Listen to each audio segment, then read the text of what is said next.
Good morning, LBC Radio. My name is Corey Rosen, and I'm with the Story Podcast. Today, I have a special guest, Hunter Wood, passionate about worship and helping people draw closer to God through it. Hunter loves serving the church by serving as a worship leader and director at Victory Church, PA. Hunter currently serves as the worship director for the Ephrata campus and a student worship director at the main Greenfield Campus. Originally from Connecticut, Hunter and his fiancée Allie met at Lancaster Bible College. There, he was a part of the LBC traveling worship team, MBSSY, that is MBSSY. Psalm 95:1, which calls us to worship the Lord by making a joyful noise to Him, is what Hunter's passion in ministry is all about. He also recommends that everyone read the book Worship Matters by Bob Kauflin, which brings a fresh perspective on what praising God should be. Hunter's favorite things include the Boston Red Sox, boo, Chick-Fil-A, making music in the studio, and hanging out with friends at the golf course. Hunter, how are you doing today? Well, tell me how you really feel about the Red Sox. Anyways. I don't really care about sports. Well, I just like making fun. So what really inspired you to do music? What started? Was it a song? Was it a worship song? Was it your parents? Was it church? What was it? Okay, so I guess a little embarrassing story to start it off. Just break the ice a little bit. I found out that I could sing by singing in the shower, and my parents were like, "Hey, you should actually like do something with it." I was like, "No, that'd be crazy." So let me get this straight: you were singing in the shower, and your parents bust in the door like, "Hey!" No, they would just give me a hard time every time I got out of the shower, saying, "You should totally use your voice somewhere that's not the shower." I've noticed that being roommates, you always do sing in the shower, and you have a wonderful voice, must say. Well, thanks. But yeah, that kind of just piqued my interest a little bit. And then it actually happened where we noticed that there were a shortage of guitar players at my home church. Now, I grew up in a Baptist church. We had a whole blend of different music, and we can talk a little bit more about that after. But the contemporary worship team there was lacking in guitar players. And I thought, hey, that'd be kind of a cool opportunity.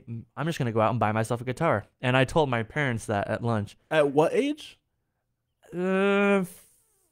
14, I was going to say. I think.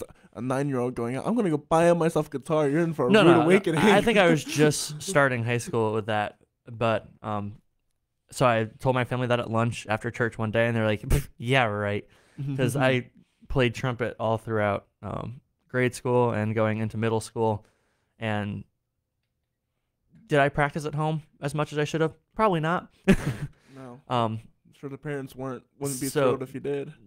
Well, no, they kept saying, "Hey, Hunter, you got to practice. Hey, Hunter, you got to practice." Really? Yeah. I was like, that I loved playing trumpet like in the moment, but it wasn't like something that I would go and just like play at home for hours. You'd run out of breath pretty quickly. And your lips would fall off. Yeah, that's true. We had some band conferences that were like 8-9 hours of straight playing trumpet. Oh, no. Yeah, that hurts. Yeah. That hurts. So I told them at that lunch after church. I vaguely remember, I just remember exactly where it was. We were sitting actually at a golf course restaurant. It was called Par 4 in Connecticut. Shout out to them. Really good food. But I told them that, and they were very skeptical. My mom was like, "You're never going to play that thing. You're going to try for 2 days, and then it's going to just sit in the closet and collect dust." I was like, "Okay, I'll show you." So we went out later that week, and I bought just a $100 guitar from Guitar Center just to start playing on. Very quickly realized how much it hurts your fingers when you start learning guitar. It hurts. Like, it takes a while to build up calluses. I was so like hardcore at it. Like there were points where it actually hurt, and I was starting to like get blisters, and my skin was getting cut up because I was playing so much. But I was like, I'm gonna push through. That's the point, isn't it? You need to push through. It's gonna hurt when you first start playing guitar, but it is totally worth it. It's fun. But within, I'd say 5 or 6 weeks, I was starting at our youth group worship team, just casually playing a couple songs in a couple keys. For all the guitarists out there, you know that the key of G and the key of C, very easy keys to play in. and you can capo anywhere and be set. So I started there. I was all YouTube taught. So if you had looked back at my search history for that past like 4 or 5 week period, it was straight guitar videos for hours and hours and hours and hours. And then I just kept kind of developing in it, and started playing with the adult worship team at my home church, and just really loved being able to serve in that capacity. And that kind of just started and planted kind of where I am musically today. So what made you decide to come to LBC at that point? So my parents had showed me the school, and a cool fact was that the music director from my home church, she came to LBC many years ago, and got her degree here. So I was very excited. I was like, cool, because I had never planned to go to college. I was actually in a trade high school learning the electrical trade. That makes a lot of sense. Yeah, so it was a complete shift. But I was never super satisfied in that role. Going into electrical, I just felt like there was something that I was supposed to be doing that it wasn't electrical. I loved doing it, but I also realized you would destroy your body by the time you're like 30. Really? How so? Electrical is hard work. It's a lot of just physical labor, climbing up in rafters, and I guess fair enough. getting shocked here and there. Right, yeah, it's fun. right. But yeah, enjoyed the experience. Loved being able to do that. I've got some skills that I can take with me. It's very helpful knowing how electricity flows. So. Yeah, no, it's whenever I have a problem at the apartment with regard to electricity, which is a lot, surprisingly. Hunter's always there to fix. I'm like, Hunter, just my speaker stopped working. I'm like, Hunter, please, I don't know what to do. In case you haven't figured out, I'm roommates with Corey right now. He is a wonderful roommate, and I am blessed to have him on the show. So, you came to LBC. What was it like when you first got here? So the second I pulled into the campus and I remember perfectly walking into the Good Shepherd Chapel, grabbing all of my kind of information for the tour, and just instantly feeling a calling, falling in love with the school. LBC is such an incredible place for you to come, whether you know what you're doing with your career and you have a desired path, or you're still not sure yet, because LBC helps you so incredibly well figure out kind of what God's purpose is for you and for your life. So I instantly fell in love with it. Had met a bunch of professors, a bunch of campus staff. I remember meeting Ryan Schenk that day. He's the director of the worship arts program here. Shout out to Ryan. You were awesome. And just he was instantly welcoming. I got to see some performances live from the music program here, or the music department. And just as I was touring the school more and more, I was like, this is definitely, I think, something that God's calling me to. And what was really cool was after the tour that night, there was a senior worship arts project. I can't remember exactly who it was. I think it was Mariah Keener, actually. And I instantly was like, yeah, let's go. My parents said, hey, let's go. I was like, cool, we'll go check it out. And it was the coolest worship experience. I was like, this is totally where I want to be. They put on some really cool projects around here. Yeah. Yeah, it is awesome. Yeah, so freshman year, what was the biggest challenge for you coming from all the way from Connecticut to coming to Lancaster Bible College and having to like live on campus? What was the biggest change for you? Probably just being so far away from everything that you had known, from where you'd come from, because I was 6 hours away from family. At that time, I didn't have a car here. It was just trying to navigate this whole different change of pace. It was a whole different life out here. Yeah, I'm sure. it was all of a sudden you're seeing horse and buggies on the road, and you're like, where am I? not gonna lie, I thought that was cool. Now it doesn't faze me because I see him all the time. Like I think I saw it like 6 or 7 on the way here this morning. It scared the But- life out of me. One time I was coming up here at night, and all of a sudden I just see this horse-drawn chariot with like glittering, blinding lights coming at me. I'm like, what? I'm like, oh, I'm officially in Amish country now. Yeah, once you move out here, you get used to it pretty quickly. Yeah. So what was your first experience with worship here besides the Mariah Keener or the worship project? What was your first like trying to get in as a worship leader here at WC? So I had a audition for worship teams.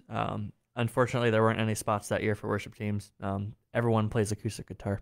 Yeah, I was gonna say, I was like, when you said you had a shortage in Connecticut, I'm like, usually there's an abundance of acoustic guitar players Right. everywhere. So my first year on campus, I didn't necessarily play that much on LBC chapel teams, but I was able to help run student worship nights across campus. And I also got involved with a church, Ephrata Bible Fellowship Church, which is the church that I completed all my internships at, and grew a church family with for 3 years here.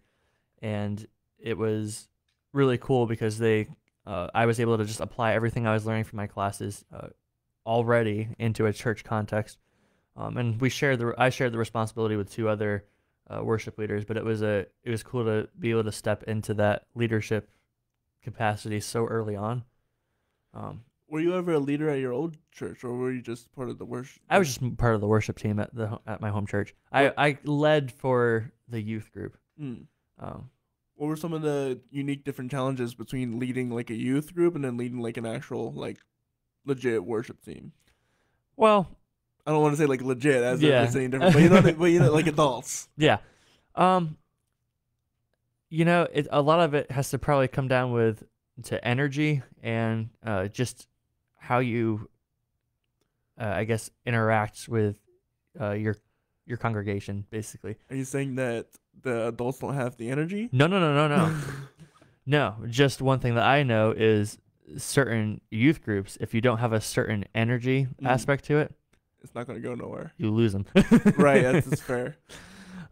As to on an adult basis or in a congregation basis for a church, you can slow things down a little bit, get a little more reflective a little sooner. You can throw hymns out, and they're gonna know. Right, they're gonna know the hymns. They're gonna know the hymns. A lot of youth groups. What's a hymn book? What's a hymn? And I grew up with hymns, so I still have a heart for those hymns. I think there's an incredible knowledge of hymns here that I've never experienced anywhere else. Yeah. Well, I go up to any student here, and whether mostly music, but even if they're not music, they're like, "Oh, I know that hymn." And I'm like, "What?" So what's after that? What was after your internship at Ephrata? What would you say? Ephrata Bible Fellowship Ephrata Bible Church. Fellowship. So you want me to keep going through the LBC? Keep going through the LBC. So sophomore year, I became a chapel team worship leader. So I didn't even just serve on a team just as a musician. I just went right into the leadership, which was really cool. What's it like to lead an LBC worship team? Go me through the process. LBC worship team was a really cool experience. So our advisor had paired us up with another co-leader. I still think it's going like that to this day. It was at least last year while I was here. And so you and the other leader would be responsible for preparing the set list for the week, choosing your songs, choosing scripture, and just basically crafting the entire worship set. And then you'd also be responsible for communication to your team, using Planning Center, sending out reminders to everyone, organizing all the rehearsals. And another big aspect was talking with your tech director and prepping with them for the week. I almost said weekend. I'm so used to the church context now. But yeah, we had chapels every Tuesday, Wednesday, Thursday, and every worship team would take 1 week out of the month. It was basically a 4-week rotation. And so we'd have time to really practice our songs. And yeah, because on chapel week, it is pretty intense because you get there pretty early in the morning, and then you go on with your day after that. So you go through all your classes immediately after. So we get to the chapel sometimes as early as 7 in the morning. Yeah. And if you have a night class, that doesn't end till 10 p.m. Right. So those are long weeks. Yeah, one of the more interesting aspects. I had a question and I'm forgetting it. I'm trying to remember. Was that it was always in the mornings, or people would have to always take off class because of I have worship tomorrow or I have worship practice now. I can't remember the question I was going to ask you, but so what was one of the challenges? Because you had to. Oh, here was the question. Did you ever have to craft your worship set to the chapel lesson? Oh yeah. Sometimes we got a notice of what the speaker was talking about. Sometimes we didn't. When we did, personally, I like to try to do that. Right. It just kind of creates it flows so well when you kind of know your subject ahead of time, and that's kind of what I'm finding out in the church world, which I'll talk about a little later on. Mm-hmm. I prefer, and I mean, God will be glorified through it, no matter if you have the sermon before or after. Just makes our humans mind more happy. Yeah, someone like me who likes to plan things, and have like a set order, like how I like to plan things. Oh yes, Hunter must have everything organized, or he goes loopy. But yeah, so either way, I just prefer to have that ahead of time. But so yeah, it was kind of like a 50-50. What are some of the challenges with choosing songs? Because there's been a lot of controversy over what worship songs to sing and what worship songs not to sing, like Reckless Love or New Wine. There's Hillsong Worship. Do we sing those? Do we sing Elevation? Or, what songs do we sing that from, like, if it's from a heretical church or stuff like that? What are your thoughts on that? Yeah, so, yeah, that's a huge, I guess, tension point for worship leaders even today. Some things are still going down with some of the more popular music groups that we know and we love. Personally, I usually go from a song by song basis. Is the song designed in a way? Is the theology sound? Is it gonna, if it's gonna distract and if it's gonna cause tons of tensions and confusions, I'm more apt to leave it out. Because that's not what worship should be focused on. Worship should be focused on glorifying our King, not, hey, I don't like this line. I think this is going to cause controversy, and controversy is never ideal, especially in a worship setting. No. So I work for a church right now, which we go through a song sifting process. So we meet over when we pray over a bunch of different songs, and that's how we pick kind of the repertoire for all of our campuses. And again, we'll talk about that when we get to the church segment. But yeah, so there's a lot of thought and a lot of prayer and a lot of just checking over theology. At least at my old church, if we had questions about a song, we would bring it to some of the elders and have them kind of look into the song a little more, look into the meaning of the song, the lyrics, the theology of it. And I think that's important to kind of bounce that off of your pastor. So I know over the years that worship teams have gotten a lot of feedback from like students. What is some of the more interesting feedbacks that you have gotten? Oh man, I've had a couple interesting ones. Usually they're usually pretty helpful. Once in a while, you'll just get someone to say something that is like, wow, that kind of threw me off a little bit. I think someone came up to me one time and said, I don't think your voice fit that song. And I was like, whoa, it threw me off a little bit. I was like, ooh, we're building each other up this morning.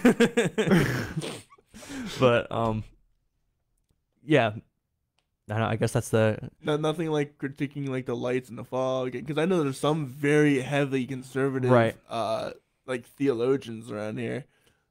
I haven't heard a whole ton. At least in the LBC context, I haven't heard a whole ton. I really haven't. I don't know.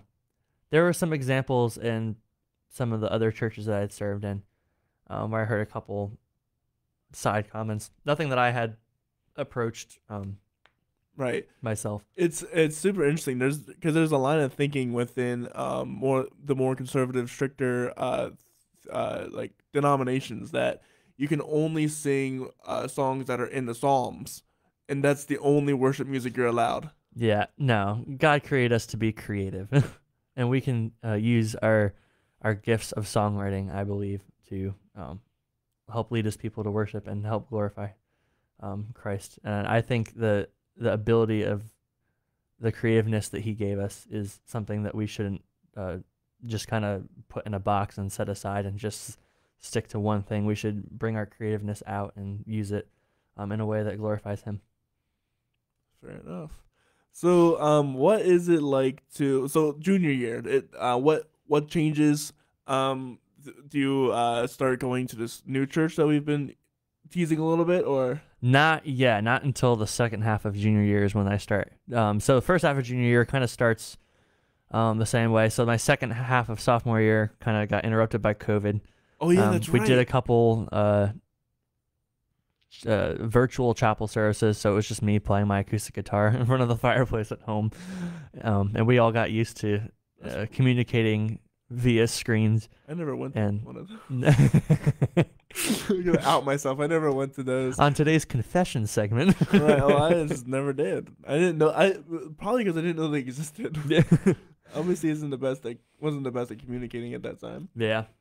But yeah. So that's what that's kind of how sophomore year ended. We were kind of separated. I ended up going back home to Connecticut for some time to help my home church's live stream get set up, and I would lead a song or two every week, just for a worship experience there. And then I came back in July of 2020 when our church reopened, and I stayed at a really dear friend's house. Two friends of ours from our church that allowed us. They opened their home for me to stay, and while campus housing was still closed.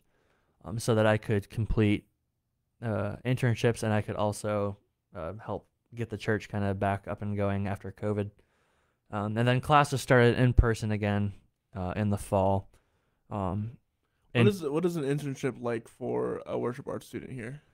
So there's a lot of flexibility with it. Mine was a pretty classic internship, going in and working along with various pastors and other worship leaders in a church context, and helping plan Sunday mornings, helping run rehearsals, just basically a worship leader role, just under supervision and under the support of not only church staff but also LBC professors being able to speak into it. So I thought it was very helpful and it helped shape me and get me where I am today. That's good. So yeah, so that kind of was the first half of junior year. It kind of had to dodge COVID a couple of times, got quarantined a few times, so missed a couple Sunday mornings. That was interesting. Yeah, there were a lot of quarantines that semester. It was very bad. many quarantines, yes. Everyone was like getting locked up. But once we got to spring, it got better, and I continued on. And so now we're in spring of junior year, and I was starting to wonder, what are things going to look like as I start to look towards concluding my time here at LBC, because I've got just over a year left. And it took me a little while to just get to that point where I was like, okay, whatever happens, God will work through it. Whether I stay here in Lancaster, if I go back to Connecticut for a certain amount of time until I find a worship leading position. So we just I kind of just was comfortable with that. And then I got an email from our advisor, Ryan, again. He had put it on our Canvas page that Victory Church was hiring a worship director for a newly launched Ephrata location. And that kind of piqued my interest. It was a part-time position that I could, add on to finishing up school. So went through the interview process, just absolutely fell in love with Victory and its mission. It's part of the ARC churches. So the theology lined up with what I believed. So went ahead and applied. I went through a rigorous process for interviews, and Ultimately got hired in the summer of 2021, and I started in August of 2021 as the worship director for the Ephrata campus of Victory Church. Yeah, so Victory Church is a very interesting church. Yes. Having been there a few times, I only went to the main campus, so that's Right. So I didn't really see all the interesting other aspects of the church. So what is it like to work at a multi-campus church in the facet that it works in? Go ahead and explain what they do. So I love the mission of Victory Church because we are one church that's located in many communities across Lancaster County. So our main campus is in the Greenfield Business Park in Lancaster. But there's 4 other campuses. There's one in Ephrata, Lidditz, Columbia, and Quarryville. Those are our other campuses. And yeah, so working in a multi-site is definitely, there's a little more, I guess, extra structure. You have to. There's a lot of pre-planning that needs to go in, because we still have one pastor preaching, and it's usually our lead pastor, Pastor Kurt. He's awesome. Shout out to Pastor Kurt. But we have to stream that to all the other campuses. So every campus has a live worship experience, and they have a campus pastor that helps facilitate the worship experience. But then we jump into a live stream at all the other locations besides the main campus. That's a live. So I guess up front, we have 3 worship songs at each campus. Usually give about 12 to 15 minutes of worship at the front end of our services. Is each one of those different, or is that all planned together? No, so we each plan our own worship sets. So each campus has a worship director that is responsible for planning their own worship sets, and we have a list of songs that we use for those worship sets. That's what I talked about with the song sifting process. We meet and pray over the songs that we choose for the given period, and then it's a pretty big list. I'd imagine so. Yeah. So those are the songs that we use, but we can use whatever wherever we feel fit. Cool. So the thing that's different with the main campus is they have to be 5-ish minutes behind us or ahead of us in order for the stream to not be glitchy. Everything lined up. Yeah. So they do 2 worship songs at the main campus, and then all the other campuses do about 3, sometimes 3.5, just to make up for the time. Sometimes we'll do a half song, or we'll mash a song together. Right. And then we'll do a worship transition, which will either be done by the campus worship director. I've done a lot of worship transitions, and also our campus pastors will help facilitate those transitions. And then we will hop into the stream. And so far, every week that I've been there, it's worked great. Yeah. We always make the joke that we're like, okay, our campus pastor has to be ready, because if the stream doesn't work, he's given the message. Right. Yeah, it's having been a director of media for a church up in Reading, there are so many issues that can just go wrong during a lot. And so whenever I didn't know that's what they did. So whenever I learned that, I was like, how in the world are they facilitating a live stream? How many campuses? They have like 5 different campuses? Victory is 5, yeah. 5, yeah. And so they got to facilitate 5 different, that's a lot of wire work.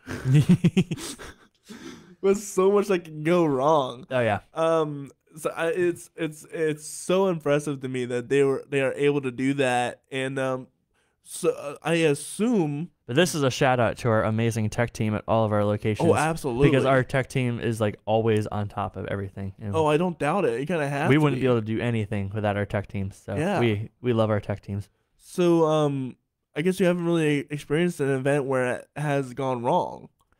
No, we've had a couple of rough transitions. Like we've had an issue where the stream didn't start right, and we've had a couple minutes of dead space, and either our campus pastor or myself will have to get on stage and kind of just buy a little bit of time.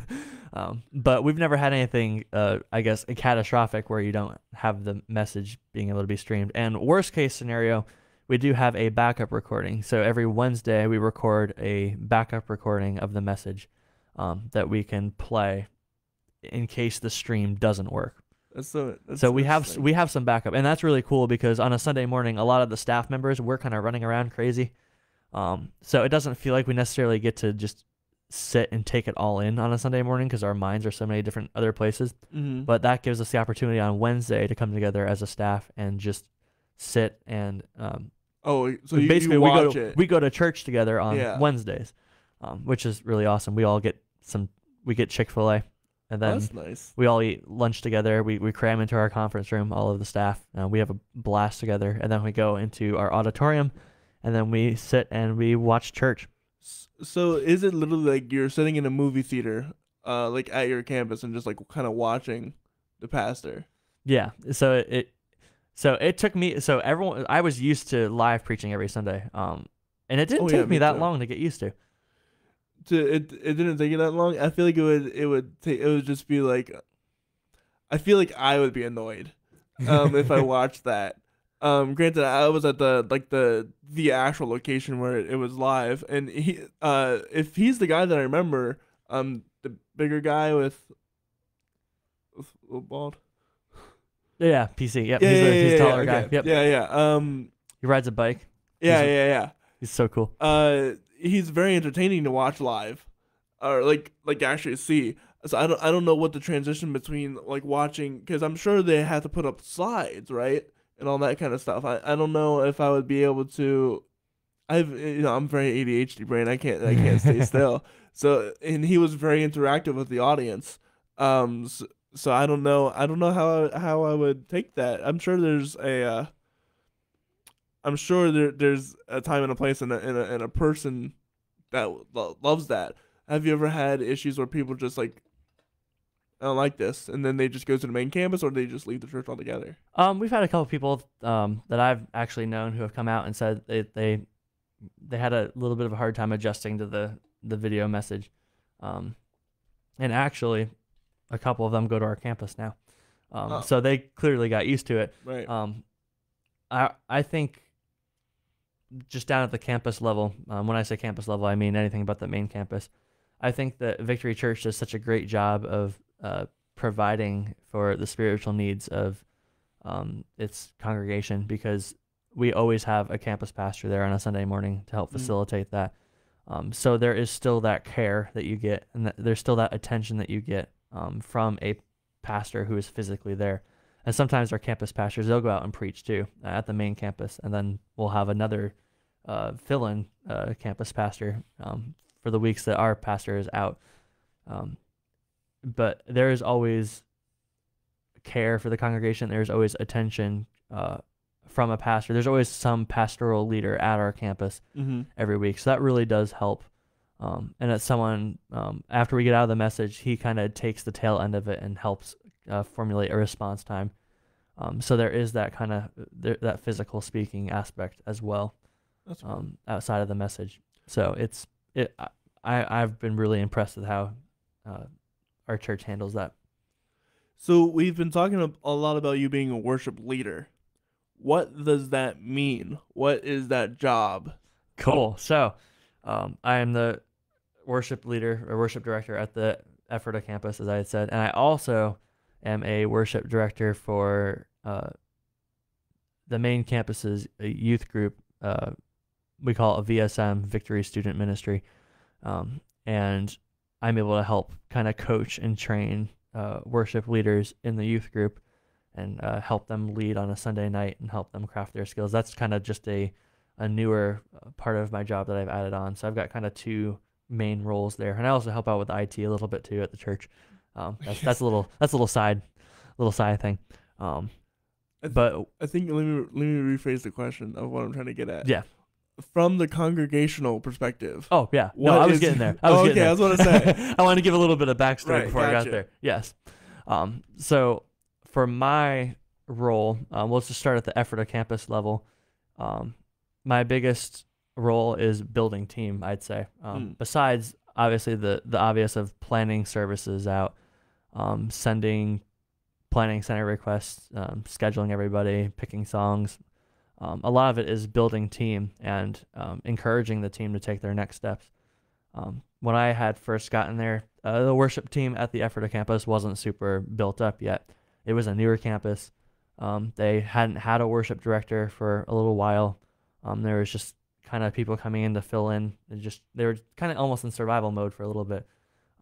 So when I got there, I was able to start building that team out because it takes only about 10% of my job is music. Well, right. Yes, of course. Most of it is team building and encouraging. Watching audition videos. Oh, yeah, audition videos. But yeah, so building up our team members, helping them develop and helping them take their next steps by maybe they haven't led a song before and they're interested in being able to lead the music, empowering them to do that. It's so cool because a lot of people have come up to me and said that they've only ever seen worship leaders that want to lead the entire set themselves, and I don't believe that's what a worship leader is called to do. The worship leader is called to empower others and help others take on that responsibility as well. Of others. Yeah. To help facilitate a worship experience and help grow others up in that. So that's one of my favorite parts of my job is just seeing people take next steps. One of our volunteers, he was just starting on keys, and he had been serving and kind of singing backup vocals when I first got there, and now he's leading sets by himself sometimes. So just to see the way that see his skill set come out, he's using his God-given abilities, and it's so cool as the worship leader to be able to see that and to be able to watch that grow.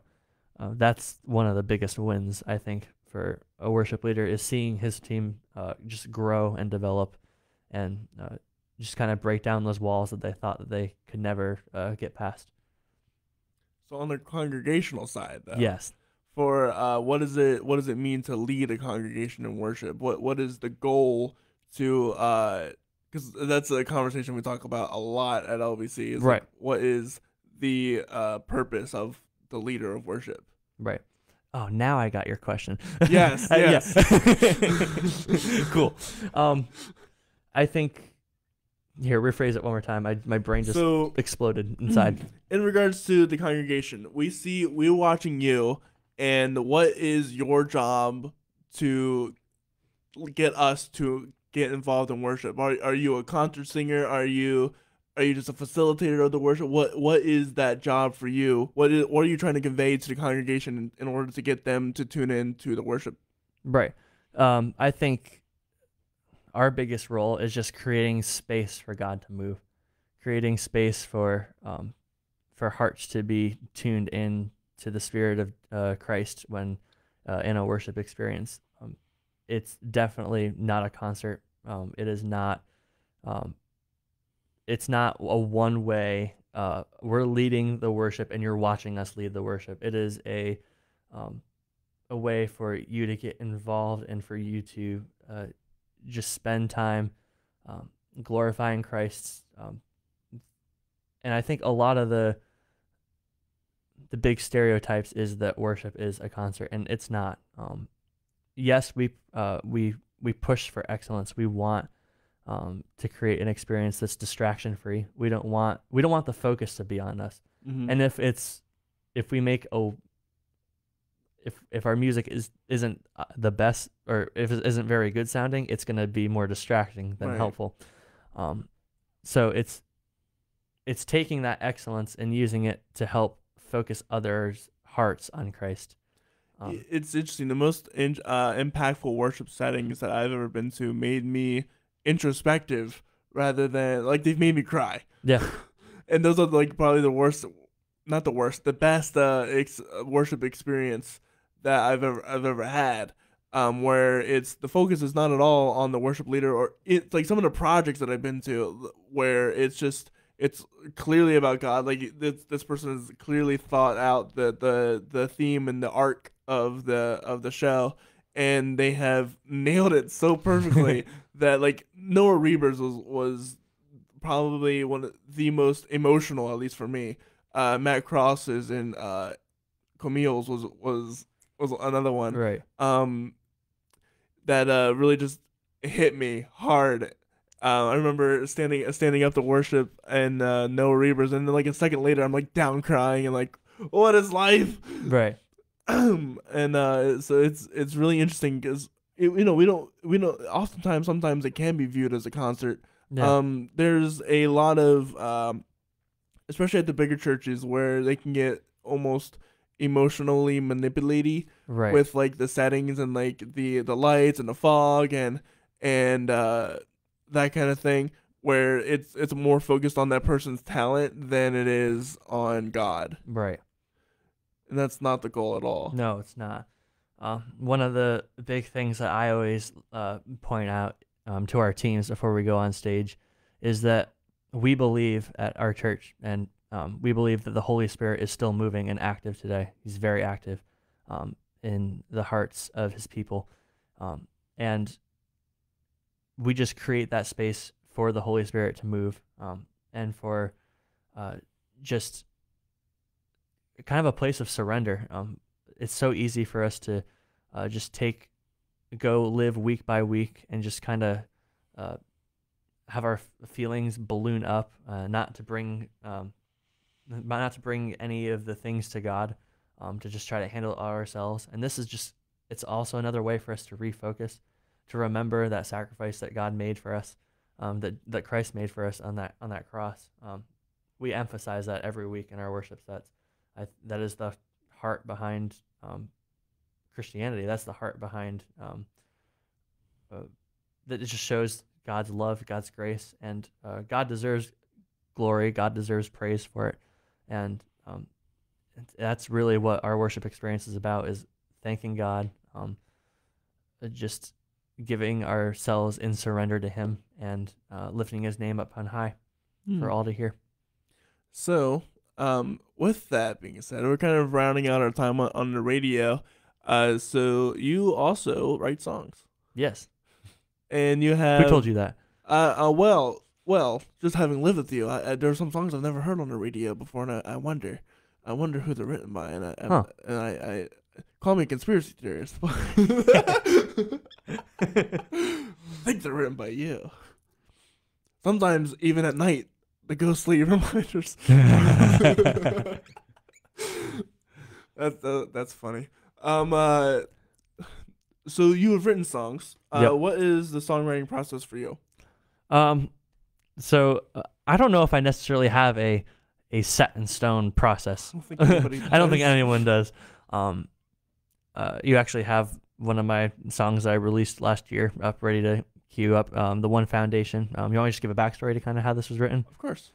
So during the COVID-19 lockdown, I don't think any of us had a great time with it. I think a lot of us had a hard time processing just what was happening.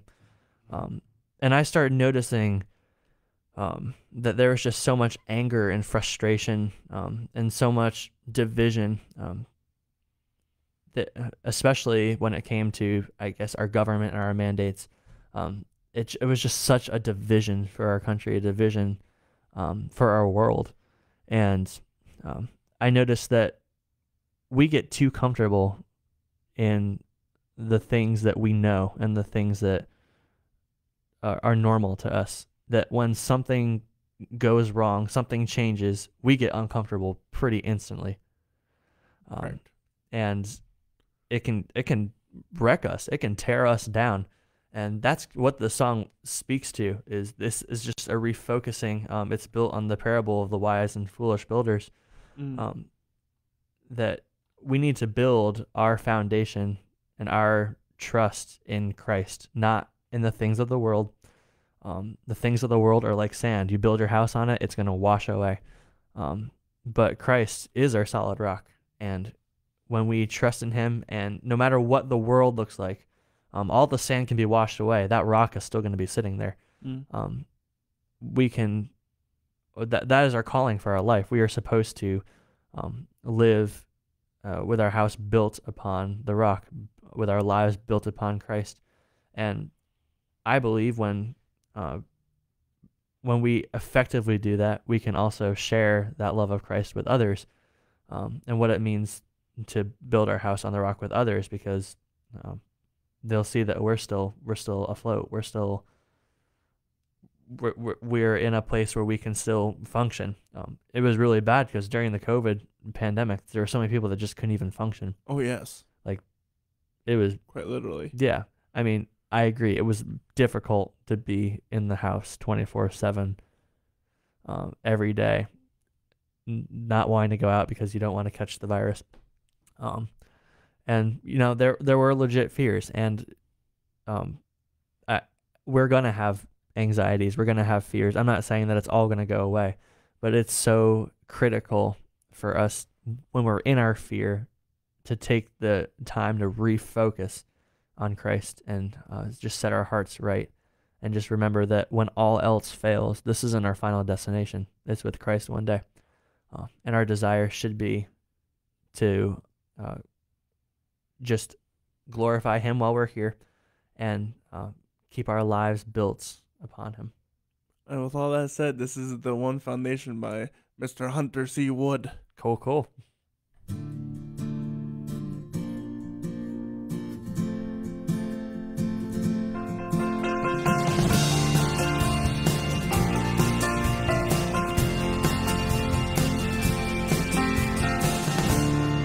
You are the one foundation.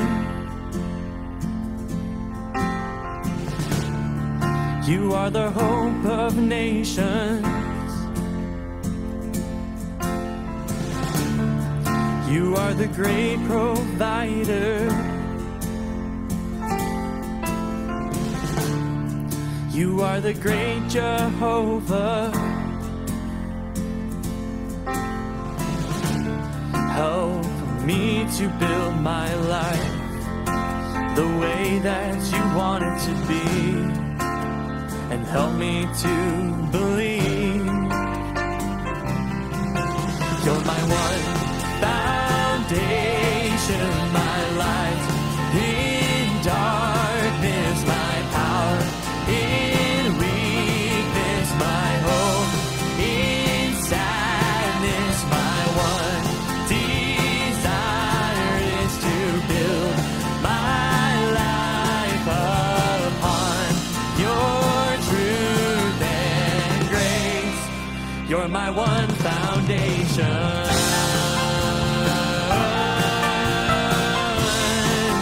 You're my one foundation.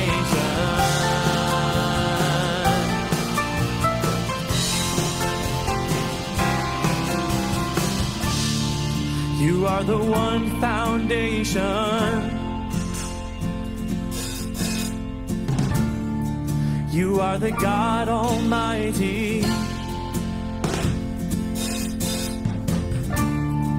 You are the great high ruler. You are my life and forever. Help me to build my life the way that you want it to be, and help me to believe. You're my one foundation, my life in darkness, my power in weakness, my hope in sadness, my one desire is to build my life upon your truth and grace. You're my one foundation.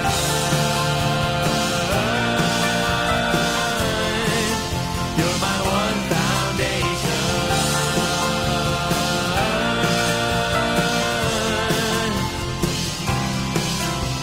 The rain will come, the streams will rise, the wind will blow, but I will not be shaken. I won't be shaken. The rain will come, the streams will rise, the wind will blow, but I will not be shaken. I won't be shaken. I stand on the rock of ages. Oh,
And that was the One Foundation by Mr. Hunter C. Wood.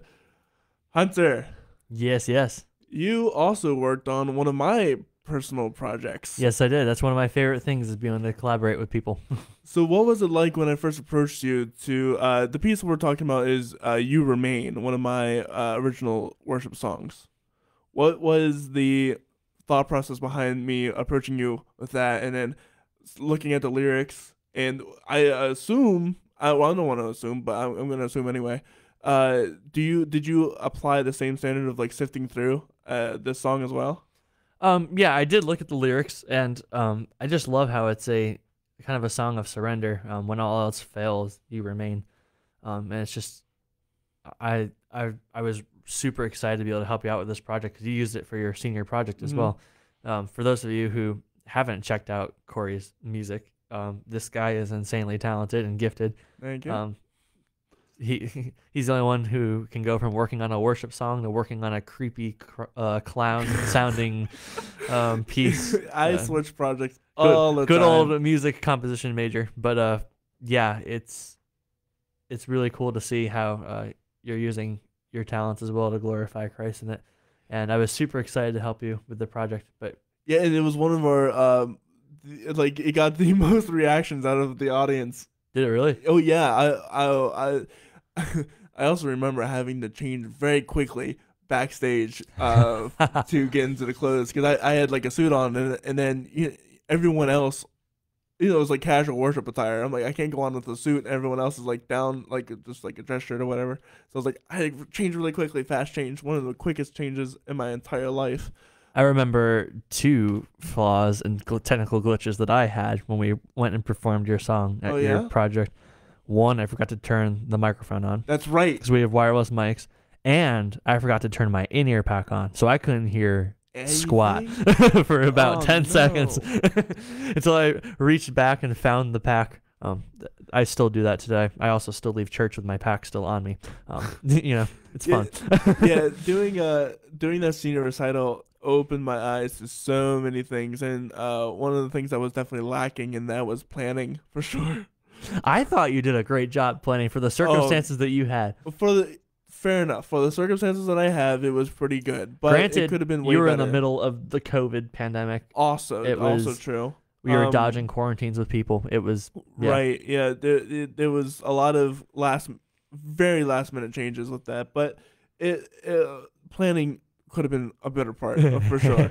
But with that said, this is a song called "You Remain." Unfortunately, this is the one with Hunter's vocals, but it's a song I wrote about 2 years ago when everything kind of shut down, and I just realized, well, everything's gonna go away, but in the end, God remains. So with that said, you can this is "You Remain" by me.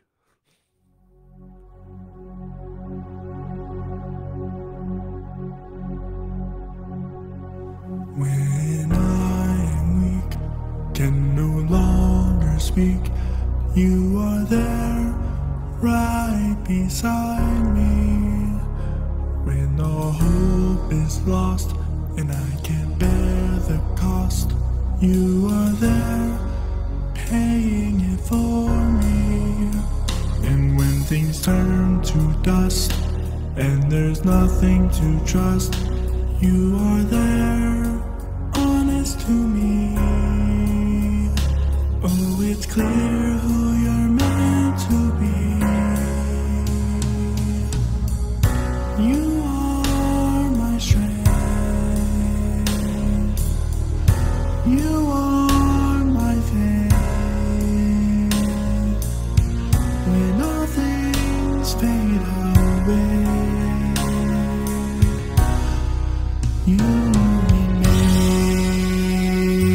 When I've been crying, everything is dying, you are there, breathing life into me. And all I do is fear, and nothing seems clear. You are there, comforting me. Oh, it's clear who you're meant to be. Oh, you are my strength. You are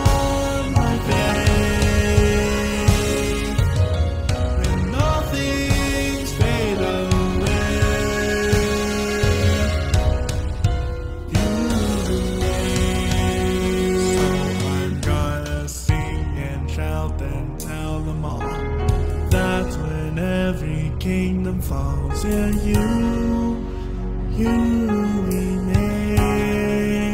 So I'm gonna sing and shout and tell them all. That's when every kingdom falls, yeah, you remain. So I'm gonna sing and shout and tell them all. That's when every kingdom falls, yeah, you remain. So I'm gonna sing and shout and tell them all. That's when every kingdom falls, yeah, you still remain. So I'm gonna sing and shout and tell them all. That's when every kingdom falls, yeah, you still remain. So I'm gonna sing and shout and tell them all. That's when every kingdom falls, yeah, you still remain. Yes, you are my strength. You are my faith. When all things fade away, you remain.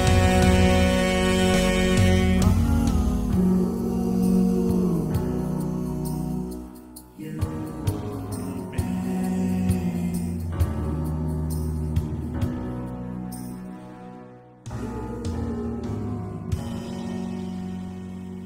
I must say, your performance of that was a lot cooler because we had like a star-studded team up there as well. It was Amanda, who was just most amazing vocals ever. Lacey was a part of it. Adeline, I think, was also a part of it Yep. as well. Adeline Cho, she's an amazing violinist and singer. Adeline was a co-worship leader of mine here at LBC, so shout out to Adeline. You're Yeah. awesome. She's based in Upper Delaware. So if you're around there, go ahead check her out. She does violin. She teaches violin. Very very well, might I say. She taught me a little bit. So Hunter, now we're rounding out our time on the radio. Where can people find you if they want to listen to your music? Any updates? So there will be I believe you put it in the comment or There are a few links in the video comments as well as his post. You can find them. So I'm on YouTube, Spotify, Apple Music, Amazon Music, whatever platform you use. Hunter C. Wood. Yep, Hunter C. Wood. There were too many Hunter Wood, so went with Hunter C. Wood. But if you search that, if you search the One Foundation, it should pop up. There will be more music being released very, very soon. I'm working on a few projects myself right now. And be sure to come out to his church campus. Yeah, check it out. Yeah, Victory Church, where I serve at the Ephrata campus. And just simple search, just simple Google search. Simple Google search. With that said, we're gonna let the radio get back to the radio. We're gonna continue live on Facebook at facebook.com/The Story Corey Rosen. That is CORYROSEN. You can follow us on Spotify. Search the same thing, The Story Corey Rosen. You'll see it pop up with the red brick the red brick background with the red neon lights. That's a hard thing. You try to say that 2 times fast. And you can find us on all other streaming platforms. Soon we'll be on YouTube, where you can find clips of previous guests, including Hunter Wood. And we will also be having a guest this upcoming Tuesday at 10 o'clock. I'm forgetting the name, but I'm pretty sure it's Corey Paternoster. He owns a studio, and it's going to be really fun. So be sure to tune in for that. Otherwise, I will see you guys later. All right, now that is I like that. that was a smooth transition to the radio. That was funny. All right, so you have a fiance. Yes, I do. A wonderful fiance, might I add. Yes. How is it like to balance your life, especially with COVID happening and you not knowing whether you're going to go back to Connecticut or stay in Lancaster? She's obviously based here in Lancaster. Yep. What was it like to separate, for not relationship wise, but like right, distance wise? Yeah. So her and I were long distance for about 4.5, 5 months, which was difficult. And at that point, you were already like a year or two in your relationship, right? Yeah, we were about 2 years into our relationship at that point, back in 2020, and yeah, it was difficult. There were some moments where it was just we felt like we were a million miles away. It was only about 300 miles, but still, who's counting? But I really just believe that was kind of a true test in our relationship to just it kind of made it Better. show that we were meant to be together, because no matter what we were thrown into, it seemed we could always work together, and our love never grew apart. We just always just kept growing closer together, even if we had to do it virtually for a season. It's much better. I do like being back in Lancaster now and living in Lancaster now, but it definitely helped shape us. It helped shape us. Yeah. Your words are contagious now. I can't talk. Thank you. Well, so what's it like to do music with her, because she also does music as well. Yeah. And so I'm sure that's a blast. Yeah. So she was on the recording of the One Foundation, and most Sundays she is up on stage leading worship with me at our Ephrata campus.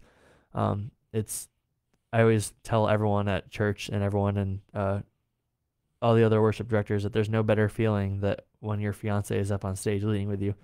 It just brings great joy every week to know that she has the same intention, the same mission, the same love for worship and music. And she said, yes, hi, that's me.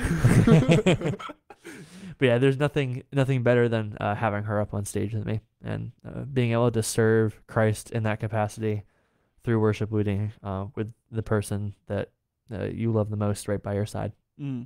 Is there ever how do I question this? You do music a lot. Yeah, usually all my spare time is all music. your spare time. Does that ever annoy her? Or does she She's just musical. hang out with you? Yeah, she hangs out with me. She's musical. That's fair enough. Yeah. Yeah. Sometimes there's a lot of issues with having a partner and then you doing music like 24/7, and people are like, all right, shut up. I can't. I don't want to listen to guitar every single hour in my day. No, she's great. She did a bunch of theater productions throughout high school, and she has amazing vocals. So she does have pretty good vocals. Yeah, she's great. I absolutely love that her and I share the same love for music. So, have you ever wanted to get out of the church and like do like gigs or like local venues or stuff like that? Yeah. I'd love to be able to serve with music. I always say you serve with music whether you're leading at your church or if you're out in the community. I'd love to be able to have that opportunity to go out into the community too as well. At Victory, we also do get to go out and travel around a little bit. We've led a couple chapels for a couple Christian schools in the area. I think we're coming back to LBC this fall to lead worship. Victory will be out here. But yeah, it would be cool to be able to share some of this music in other venues as well. It's always been an interesting facet of mine, because I'm the person who goes out and gigs, and I'm like always asking Hunter, you should come out to this gig. We should learn some music together and have some fun. What do you think would be some boundaries for you in terms of singing music? Because secular music, there's like okay secular music to sing as a Christian, and then there's like absolutely not okay secular music to sing. Right. So obviously. No curse words. No curse words. No, I don't like singing any songs that would refer to drinking or drugs or anything that our culture kind of adult finds. content. Yeah, adult content that somehow our culture finds acceptable.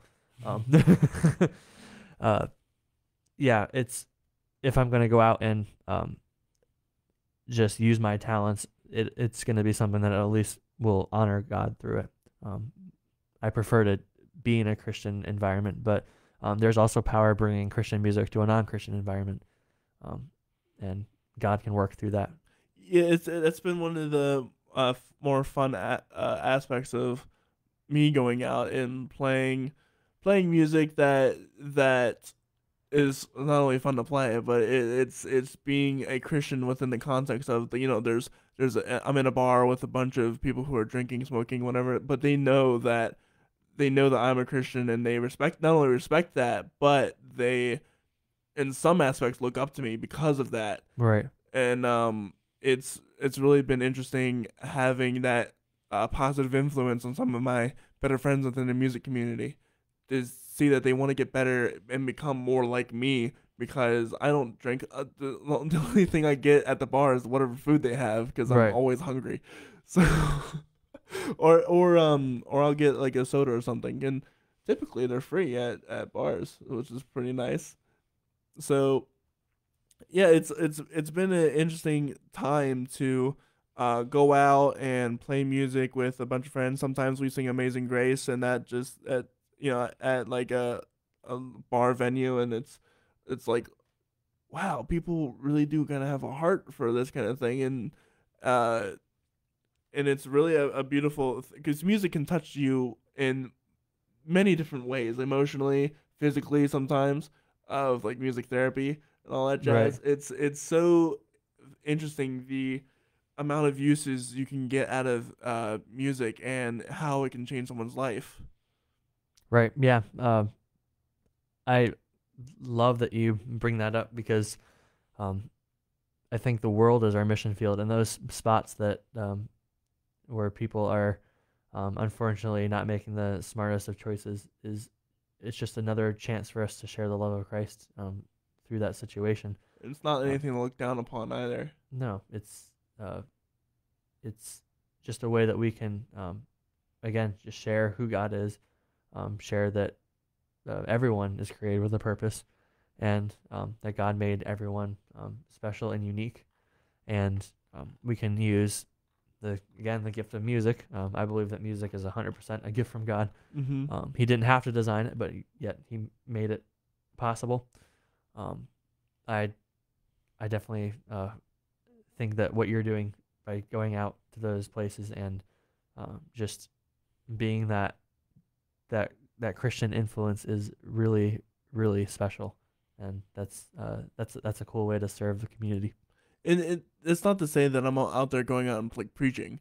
Right. It's just me setting an example of what. Right. What And it should be. you don't have to go out there to preach, to serve. No, not at all. No. Just being there, being the light, and by the way you treat people, by giving them a hug or a high five, or like supporting them when they're down, because there's a lot of downs out there in the music industry. Yep.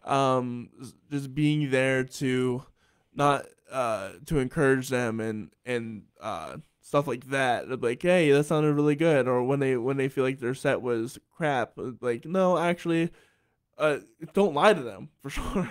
But to just to encourage them, like, hey, well, there's always next time. Or even, because sometimes what a lot of musicians will do, they'll be like, oh, that was horrible, but it was actually like really, really good. Yep. And because you're your own worst critic. Yep. So it's always good to like to re-encourage people, and you would be surprised at how many people don't do that, and they just kind of let it go. And it's like, well, it's granted, yeah, it's taking an extra step, but that step is so much more worth it to share than not to. Oh yeah, definitely. So, what is worship to you? What is worship to me? Wow, that's a big question. What is worship to me? Well, I think there's a fine point that needs to be made. Worship is not just music. When people think of a worship set, they automatically think, okay, worship is when we are singing songs and nothing else. But worship is just us glorifying God for who He is. That doesn't necessarily have to be just music. I think we worship through our prayers. We worship through opening our hearts when we hear a message at church. We worship Christ when we go out and serve the community. There's so many different ways that we can worship Christ. I'd say even your example, when you're going out and being a good influence to people that might not have that in their lives, and just sharing the love of Christ with others, even if it's not a direct, you're not preaching to them, it's still, you're worshiping Christ, because you're glorifying Him and bringing it all back to Him. Yeah, I like defining worship as the mindset of glorifying God. Yep. Or not even Not even the mindset, the like heart it's just set. like the heart set or the in unintentional or intentional action of worship or praising God. So besides God, what keeps you grounded in all of this? So you have so much fun, and your ego can take you away in some aspects. What keeps you grounded? I'd say, obviously, Christ is number one. Right, God is yeah. number one. Spending time in devotion, spending time in prayer with Him. That's the number one. That's number one. What keeps me grounded. I guess I would say coworkers and other ministry leaders around me. Working at a multi-site church, there are so many leaders around me who I can go to for advice.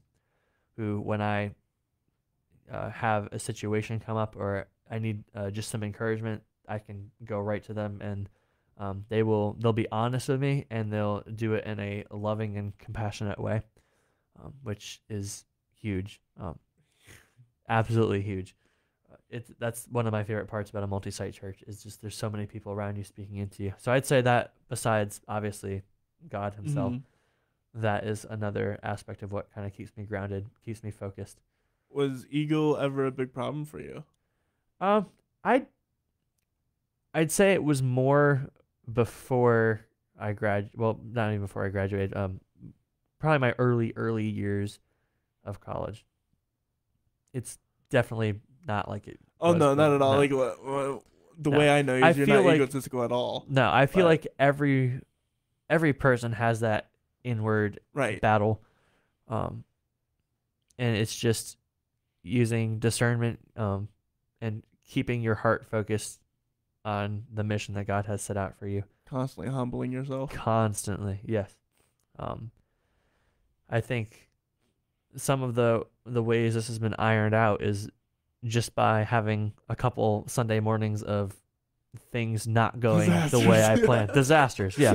My first Sunday on staff at Victory Church, Oh. my string broke, and it Oh, was no. it was a G, and that like throws off the entire Everything. tuning of your Yep. guitar. So one of the other staff members who was playing, shout out to Seth Barstow, he jumped off of our stage, ran to the back. He had his acoustic guitar and got it because we were playing the song Goodness of God. And if you know Goodness of God, it is a acoustic guitar led song. Yeah, and we basically restarted the entire song, and that was like my Oh no. first that's Sunday the worst nightmare. leading worship. I was like, this is a crisis. Our campus pastor had to come up and explain what was going on. It was interesting. It was funny. Oh no. But That's a rare occurrence for a string to break as well, isn't it? well, I've had plenty of strings break in my time, but usually it's not that bad. No. That was, yeah. That I switched string brands, and that seemed to have fixed the problem. But Oh, okay. So, what is one thing that worship leaders or volunteers make a mistake of when they come on the worship team? One of the bigger mistakes, I guess, would be thinking you're prepared and then not really being prepared. Go ahead and explain that more. So at Victory, when we're leading, we have click and we have guides that tell us where to go in the songs. And it's in a very particular order that we set ahead of time. And once in a while, we'll change the order. We'll tweak it before a Sunday morning. A very annoying order, might I say. But it's constantly clicking in your ear.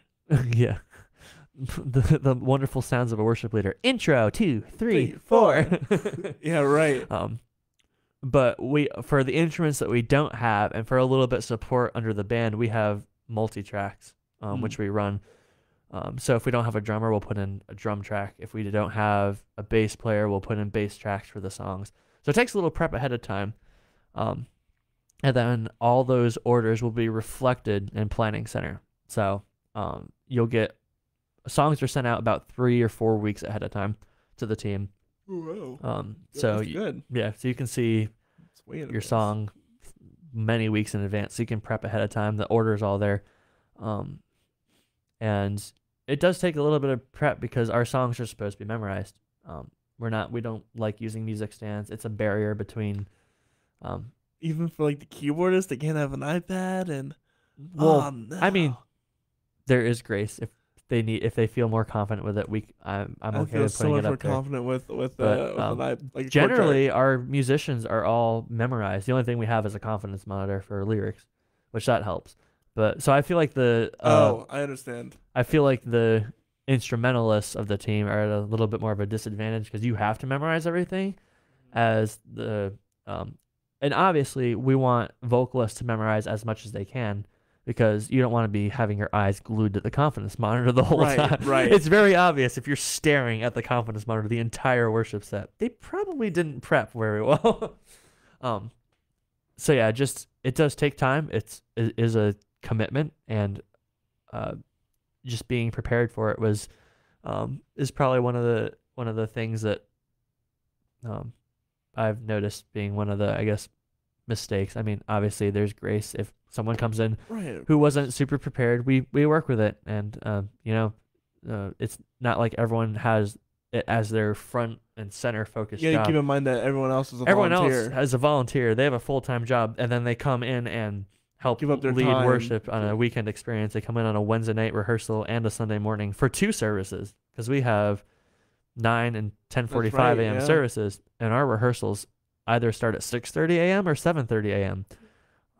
So Right. it's early on a Sunday. So it is a commitment. So we always say that the volunteers are the life of our church, and they really are because they put so much forward. So yeah. So how has your faith been challenged or grown within the leadership of worship director at Brick Church? It's definitely grown. I feel just I'm so humbled and so blessed to be in this position.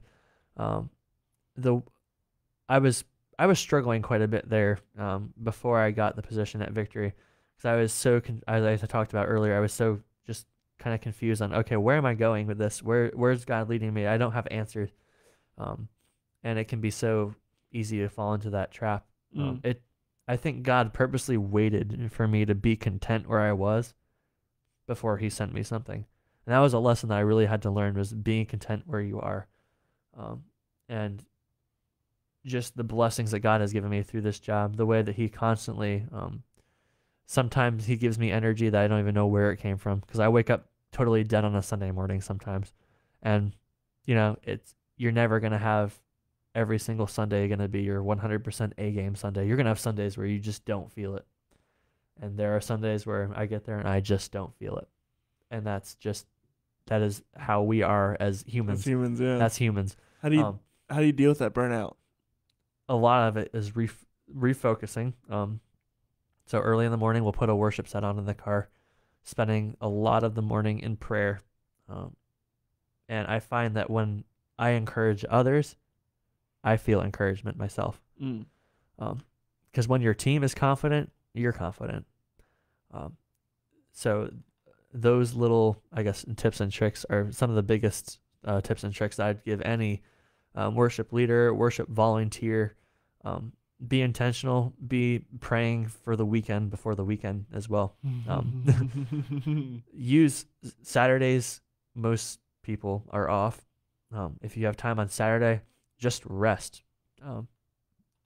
You don't necessarily need to be praying the whole day, but spend time in intentional rest and recharging for Sunday, for the experience, and just be expecting God to do great things through it, because He is actively working.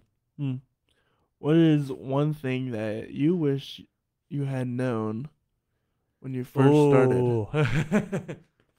One of the big questions here. Oh man, I didn't come prepared for this question. See me with my preparations. Well, to be fair, I didn't give you this question in advance. That's fair. Yeah. And this can be related to music, worship, life in general. I think building off of where we were just talking a minute ago, every Sunday, you're not going to feel 100% every Sunday. When I was in school, and when I was just new environment, excited to do this all the time, 24/7,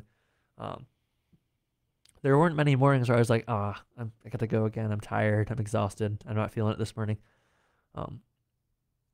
But I wish I had known that wasn't always going to be the case. And it isn't always the case. And there are weeks that I'm totally excited to go. I can't wait. I'm pumped. I'm energized. I feel well rested.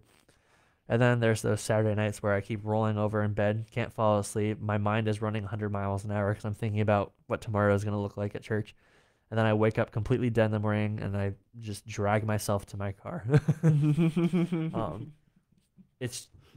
So that was just knowing that ahead of time, because it was a little bit of a shock, because I noticed I was like, I thought I should be feeling this every week. But in fact, it is completely normal to not feel 100% every Sunday.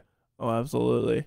It's burnout is a lot, and what was like half the battle at times when it comes to your job. Like whenever I work with kids, and sometimes it's just like I don't want to deal with kids, man. And I'd say sometimes it's not even burnout. Sometimes it might be lack of confidence. Maybe something happened the week. Maybe a worship team member, a critical team member called off, and you're filling positions last minute. There are so many different variables, and I feel like that's a lot of the devil just trying to get to your soul and kind of try to throw you off a little bit. So, what is one of the funniest things that ever happened during worship? Funniest things. I've had quite a few things. And this can be at Victory, LBC. Well, I guess I can give a couple general funny moments. I've completely started the song in the wrong key. Everyone's starting in. Did you really? I remember it actually wasn't too long ago. It might have been like a month ago. We were singing the song Valley by Chris McClarney, and it was in the key of A. And I had my capo on the 4th fret and it was playing G chords, and that's the key of B. And I started strumming to it. I was like, this is horrible. And then looked over and I was like, oh, I'm in the wrong key. It slid down, and yeah, that was funny because I got from the musicians in the room, I was like, I got a few looks. Right. I've had my guitar completely fall off of me on a Sunday morning before. It just falls to the ground. The strap just like gives out. You know. Well, I've done a couple of good catches. Yeah, right. We've had not at the current church that I'm at, because we have MIDI controllers for keyboards, but when we had an actual analog keyboard at our other church, someone leaned on a button and started a groove in the middle of a oh my gosh, song. the amount of times I've done that at like an actual gig where I put my phone down on the thing and it starts, the timer is like clink, clonk, clonk, clonk, and I'm like, no, stop. Just a nice worship moment. Boom, boom, boom, Yeah, boom. right, No, right. stop. At that point, because I don't know what button I pushed, I just turn it off. Yeah. So I'm like, oh, man. Yeah, that strings breaking. I've had a microphone fall off the stand. My microphone stands have fallen. So Christmas Eve service actually at Victory, I guess I didn't tighten my mic stand enough. And during our opener song, my mic stand just kept falling down and down and down. I kept getting lower and lower and lower. And then I got in a good spot, adjusted it real quick, and then it fell down again, more. Like, I just got to change the stand out. Oh, no. So there's been some funny moments. When you look back at it, you laugh. A couple voice cracks early in the morning. You know. Oh, there's more no during rehearsal, but sometimes I feel sorry for our first service folks because they hear a nice little squawk from my vocal cords. The second service is usually when my voice is warmed up fully. I just, no matter how many vocal warm-ups I do in the morning, first service is always rougher. What are some tips and tricks to help your voice in the morning? Drink tea. Tea is incredible. Hum and then sing a little bit on your way to church. Just get your vocal cords warmed up. Avoid crazy exposure to cold, which is hard in the winter. Is it around here? Yeah. When you go out in the cold, it just dries your voice right out. Mm-hmm. Just be hydrating your vocal cords. Drink tons of water, especially the day before a performance. Just drink tons of water. Really? Yes. Tons and tons of water. Tons and tons of water. Who would have known? I know, right? Literally everybody here. It took me so long to get on the water bottle train. Yep.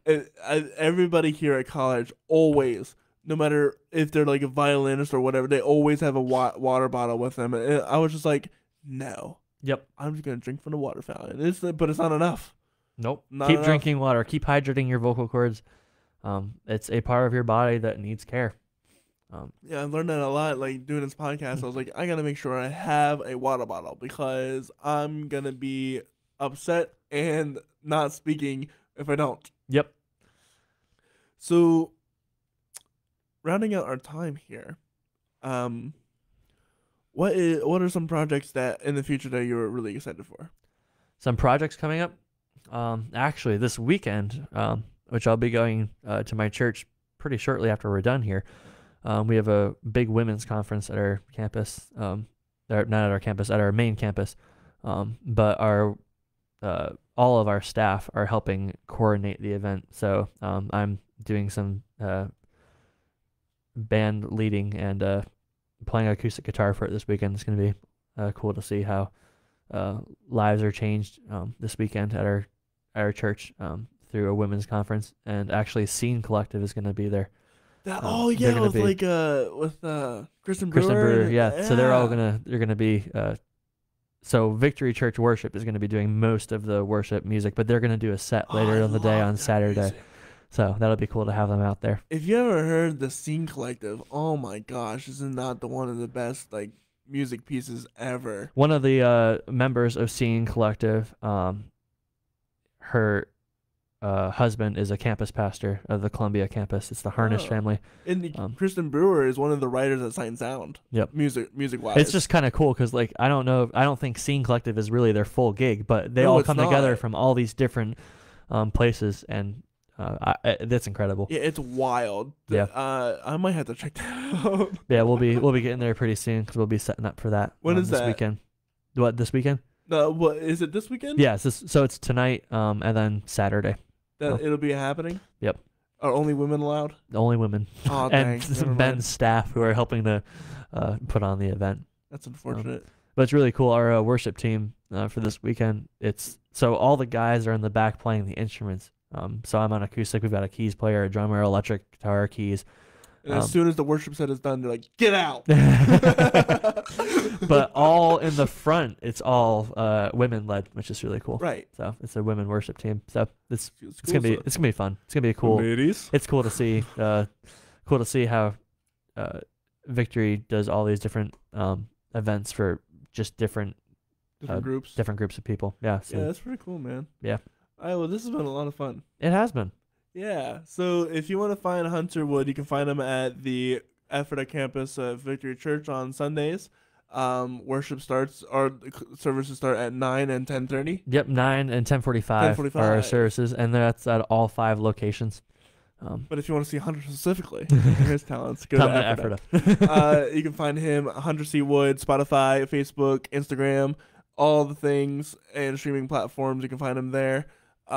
He's coming out with new music and sometime this summer. This summer. Yeah. The definite statement this summer. Yep. And I'm sure I'm gonna hear a lot of that. And you do live with me. I do live with him, and it's a lot of fun. So with all that said, I hope you guys have a wonderful rest of the day. I hope you've enjoyed this podcast. If you have, be sure to share, be sure to like and follow on Facebook, Instagram, the story _story _ having a hard time there. Yeah, well, it's the story podcast, but there's an underscore in between each word, so it's hard to say. Can I say one thing that I've always wanted to say? What do you want to say? Hit that thumbs up button. Hit that like button. Smash that like button. There you click go. Subscribe. Click the bell, even though it's not YouTube. I don't care. It will be there eventually. But with all that said, hey, I hope you guys have a wonderful day and a wonderful rest of your weekend. Bye-bye, guys. Bye.